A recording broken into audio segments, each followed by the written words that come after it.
Om Swastiastu. Assalamualaikum warahmatullahi wabarakatuh. Shalom, nama budaya, salam sejahtera untuk kita semua. Jadi di kesempatan kali ini saya akan menjelaskan sebuah studi kasus mengenai penyakit antraks pada sapi sebagai pemenuhan tugas mata kuliah ilmu penyakit bakteri dan jamur. Baik, sebelum memulai penjelasan studi kasus lebih lanjut, izinkan saya memperkenalkan diri terlebih dahulu. Perkenalkan, nama saya Kadep Bayu Pramana dengan nomor NIM 2409511163 dari kelas A. Baik, sebelum membahas penjelasan lebih lanjut, izinkan saya menjelaskan latar belakang terlebih dahulu, yaitu penyakit antraks merupakan salah satu penyakit zoonosis penting yang disebabkan oleh bakteri Bacillus anthracis, yaitu bakteri gram positif berbentuk batang dan berspora yang mampu bertahan lama di lingkungan. Penyakit ini bersifat akut, menular dan sering menyebabkan kematian mendadak pada hewan herbivora seperti sapi, kerbau, kambing, dan domba. Dalam dunia veteriner, antraks memiliki dampak ekonomi yang besar karena menyebabkan tingginya angka mortalitas, penurunan produktivitas, serta pembatasan perdagangan hewan dan produk peternakan. Penularan pada sapi umumnya terjadi melalui ingesti spora dari tanah atau air yang terkontaminasi, di mana spora akan berkecambah menjadi bentuk vegetatif yang menghasilkan toksin berbahaya seperti protektif antigen, edema faktor, dan letal faktor, yang secara sinergis menyebabkan edema, hemoragi, nekrosis jaringan, hingga kematian akibat toksisitas sistemik. Baik, selanjutnya yaitu ada kasus. Di sebuah peternakan sapi dilaporkan beberapa ekor sapi mati mendadak dengan gejala demam tinggi, kesulitan bernapas, dan keluarnya darah berwarna gelap dari lubang hidung serta mulut. Pemeriksaan laboratorium terhadap sampel darah menunjukkan adanya basil gram positif berbentuk batang dengan ujung persegi yang teridentifikasi sebagai Bacillus anthracis. Kasus ini dikonfirmasi sebagai penyakit antraks akut pada sapi. Sebagai tindakan pengendalian, dilakukan karantina lokasi, pembakaran bangkai, desinfeksi area pengembalaan, serta vaksinasi darurat pada sapi di sekitar wilayah kasus.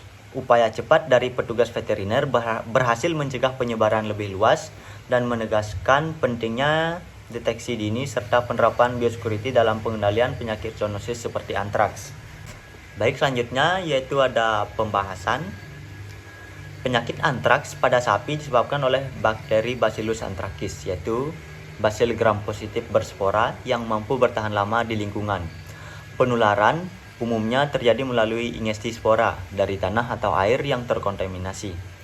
Setelah masuk ke tubuh, spora akan berubah menjadi bentuk vegetatif dan menghasilkan toksin yang menyebabkan kerusakan pembuluh darah, edema, dan kematian mendadak.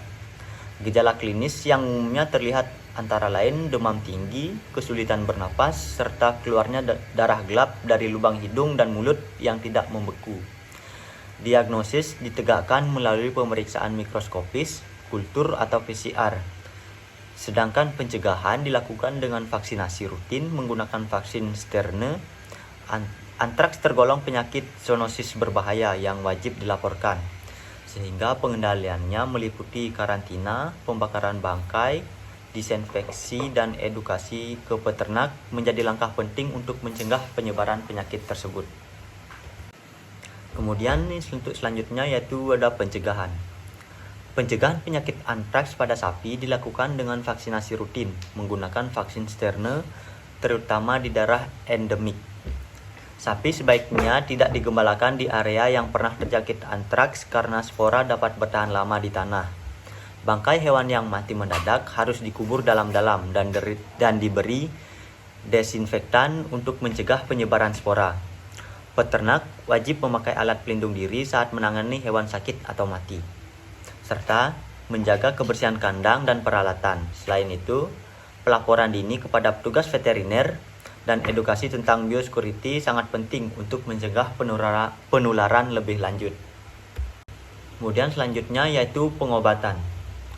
Pengobatan penyakit antraks pada sapi hanya efektif jika dilakukan pada tahap awal infeksi, sebelum munculnya gejala parah atau kematian mendadak.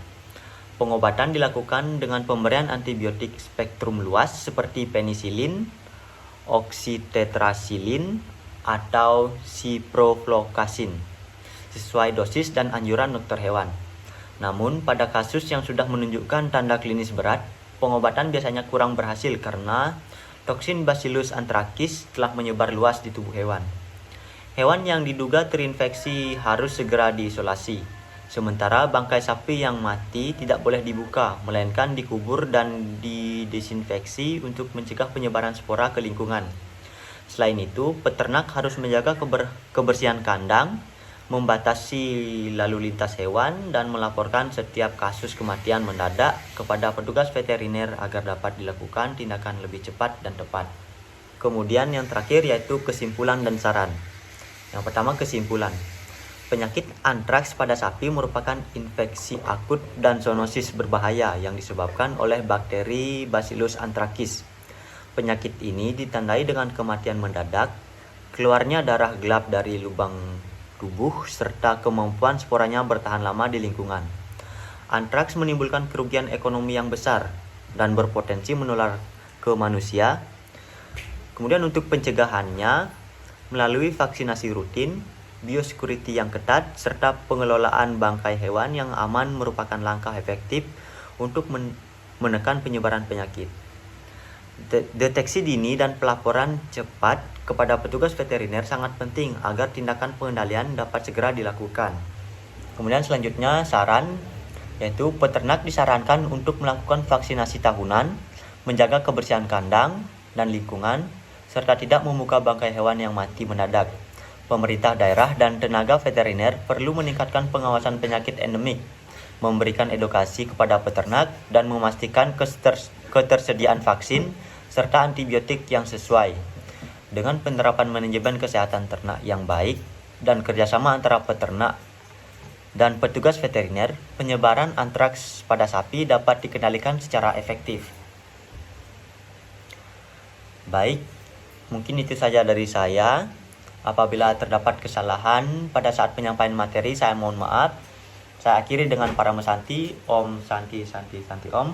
Wassalamualaikum warahmatullahi wabarakatuh. Salam nama budaya dan salam sejahtera untuk kita semua.